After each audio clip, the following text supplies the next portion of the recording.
Hi, thank you for joining me here at the Tutor Think channel. In this video, we are going to talk about composite functions. What are composite functions? Some of us have come across this topic before, but in this video, I will explain the basic concept and we will take one or two examples for us to get the understanding that we need. And I hope by the end of the day this video will be very helpful. But before I carry on, we need to understand composite function. What does it mean that a function is composite? So a composite function is simply any function written inside another function. It's a simple basic understanding. It's any function written inside another function. This means that we are substituting one function into the other. We are substituting one function into another function. So let's see something. So for any function, say f of x, which is written or read as f of x, we infer that x here is a function in terms of the variable x. So similarly, if we have a function of the form f g x, then we read it as f of g of x. So a function of the form f g of x, we read it as f of g of x. In the same way, function of this form, we read it as f of what? X. Now, before I carry on, sometimes the function can appear in the form fork of x. And this is the same as the one I have written here. Fork of x is written as f of g of x. So before we can tackle any questions such as fork, we need to change it to this form. And what this simply means is that the function f of x here is called the outer function, and the function g of x here is called the inner function. So the outer function f containing the inner function g of x, and that is what we call fork. We can also have gof of x, and we write it as g of f of what? X. This simply means the outer function g of x containing the inner function f of x. Outer function g of x containing the inner function what? F of x. So gof of x is written as g of f of what? X. Sometimes we can also put one function into the same function. For instance, what if we have a function g of x and then we are asked to put the same g of x into the same g of x? Let me put it that way. So we call it one function being put into the same function, and it is, for example, you have something like gog of x. So the outer function g of x in containing the inner function g of x, and that one too we write it as the first function, g containing the inner function g of what? X. We can also say f of x, f containing f, which means fourth of x, f of what?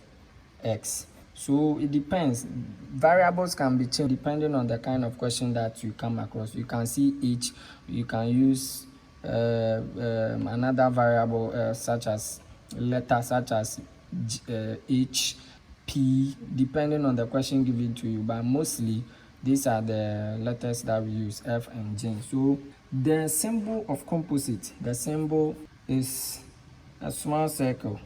This symbol of composite is so that is what I've been repeating here. This is not 0. So if you don't have any idea about this, it is not 0. It is just a small circle. So take note. You can also read more about composite functions online. Those of you with books, you can read it in books to get further explanation. Now let's take an example. Before we tackle this question, it is very important that anytime you see a composite function, the first thing you look at is to ask yourself, is this an equation? Whatever we have here is not an equation. It is f is to x that has been mapped to what? X squared plus 5. g is to x has been mapped to what? 5x. We need to change it into what? A function. Once we are able to change it to functions, we can tackle the question. To change it to function, we just say f of x considering the first equation, and then we introduce an equal sign, equals x squared plus 5. And then we change the second one, g of x equals 5x. We take the first example, fork of x. So fork of x simply means the outer function f containing the inner function g of x, the outer function f of x containing the inner function g of x. And we have learnt it that it is written as f containing g of what? X. And this is how we write it. You can use curly brackets. Mostly I prefer using this one. Now, what does it mean? This is what I'm going to use to solve the question. Now, why is the function f of x? The function f of x was given to us as x squared plus 5. And the function g of x was given to us as 5x. Now, what this means is that whatever we have here, mostly I call it x. We assume that everything inside the bracket here is an x. Some people call it, in some books you see what we call input. We see what we call input. I call it an x. This means that if I consider the function f of x, anywhere I see x, anywhere I see x in f of x, anywhere I see x, well, this is what I'm talking about. The function f of x, anywhere I see x, I will substitute g of x. That means I am putting g of x, which is 5x, into what? F of x, which is what? Into x. So that is why I'm saying that anytime we assume that anything here in the bracket, g of x is equal to x, and this x is equal to what? 5x. So now my next solution will simply be fork of x equals, now I will look for my function f of x, and then I'll say I'm bringing a bracket because it is x squared. 5x, x here is g of x, which is equal to 5x all square plus 5. So now for simplicity, those of us who may have basic problems in mathematics, I'll repeat some steps that are not supposed to be repeated, but I'll just do it that way. So fork of x will be equal to 5 square x square plus 5. So this is going to give us 25 x square plus 5. And this is the final answer for fork of x. So what I did was that I substituted the function g of x into the function what? F of x. Alright, so I hope you got the concept. Let's take the next question. We are told to find golf of x. So golf of x is written as the outer function g containing the inner function f of x. And then we assume that, please do not be bringing this, we assume that everything here is an x, also known as the input. Everything here is x. So wherever we see x in g of x, we substitute the function f of x. So our golf of x will be equal to 5, and then wherever we see x, we substitute x squared. Now what we mean is that this is the 5. The x here will take f of x, looking at the formula. So I'll put f of x is x squared plus 5. So I'll see x squared plus 5. So golf of x will give us 5x squared plus 25.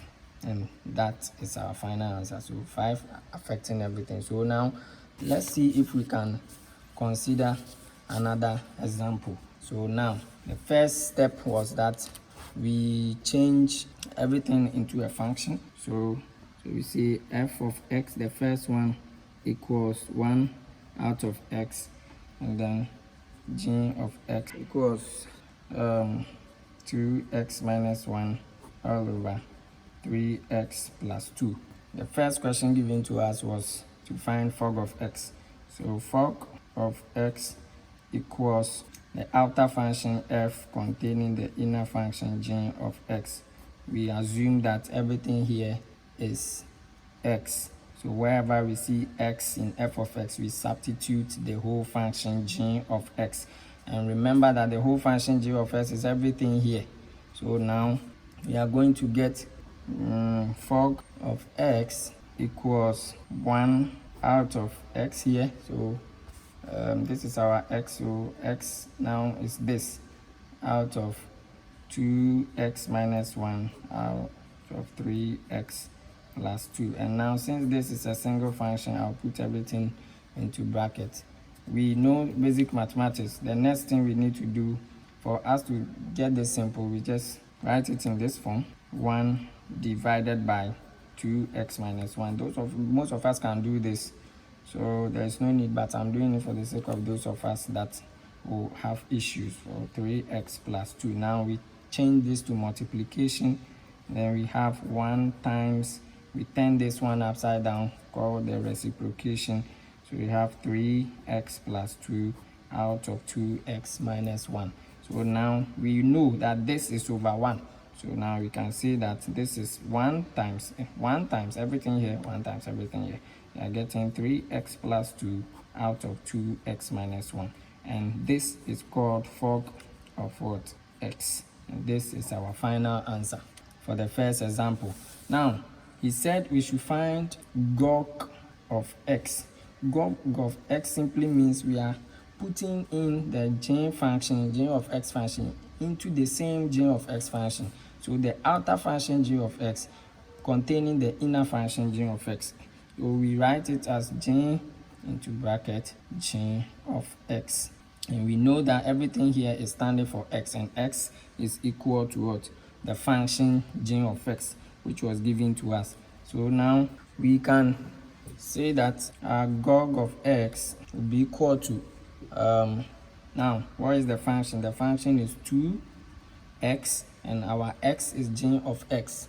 So I'll bring a bracket and substitute my x, which is given to us as 2x minus 1 out of 3x plus 2. Then I'll close my bracket. We shouldn't forget our minus 1 here.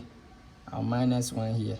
So minus 1, all divided by, then we move on to this term, 3 into bracket. Now x here means g of x, so we substitute g of x, the same function we have here, equation rather. So 2x minus 1 out of 3x plus 2, close bracket, not forgetting our plus 2.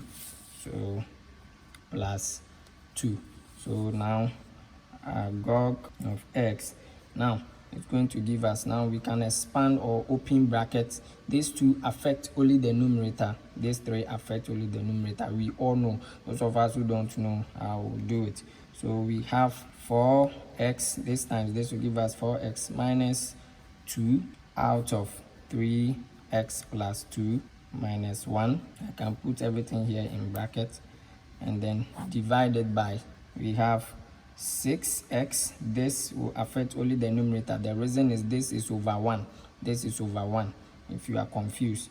So 6x minus 3 times this will give us minus 3, divided by 3x plus 2 plus 2. So I'll put everything here into a bracket. So now, for simplicity's sake, I was saying that it will be some style very confusing to some of us. So mostly we have to shift this one to the other side and change the division sign.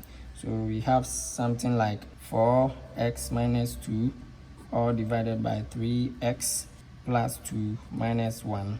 I'll put everything here in one big bracket. I'll repeat my division sign, which is this. Then I'll bring 6x minus 3 out of 3x plus 2 plus 2. Now everything we have here is basic maths. Now the next thing we need to do is to find LCM. We know, so this is over 1, this is over 1. We need to find LCM. So we find LCM on the left hand side, LCM on the right hand side. So the LCM here is 3x plus 2, the same 3x plus 2. Now 3x plus 2 into this will give us 1. 1 times everything here, the numerator here, will give us the same thing. So we have 4x minus what? 2. Now 1 into this will give us what? 3x plus 2. 1 into this is still 3x plus 2 times the numerator 1, which is negative 1. So we have minus 1 into bracket 3x plus 2. I'm not supposed to write 1 here. We all know I'm not supposed to write 1 here, but for the sake of some of us, I wrote it here. Now we repeat the same thing here. This into this is 1. This will cancel this. We have 1. 1 times this is the same 6x minus 3 plus our 2 here will multiply here. 1 into this is still 3x plus 2. So now I can expand. So I will say 4x minus 2. This time this will give me minus 3x minus 2. This minus affects everything in the bracket. All divided by 3x plus 2. Alright, so we have divided. Bring our division sign. We have 6x minus 3 plus, this time this will give us 6x plus 4 out of 3x plus 2. So let's group like terms at the top. This and this is common. This and this are common rather. So we can work on this and this, work on the constant. So this and this will give us, when we subtract this from this, we are getting x minus 4 out of 3x plus 2. So this and this will give us minus 4 divided by this and this will give us 12, 6x, 6x. So we have 12x, this and this. We have minus 3 plus 4 will give us plus 1 all over 3x plus 2.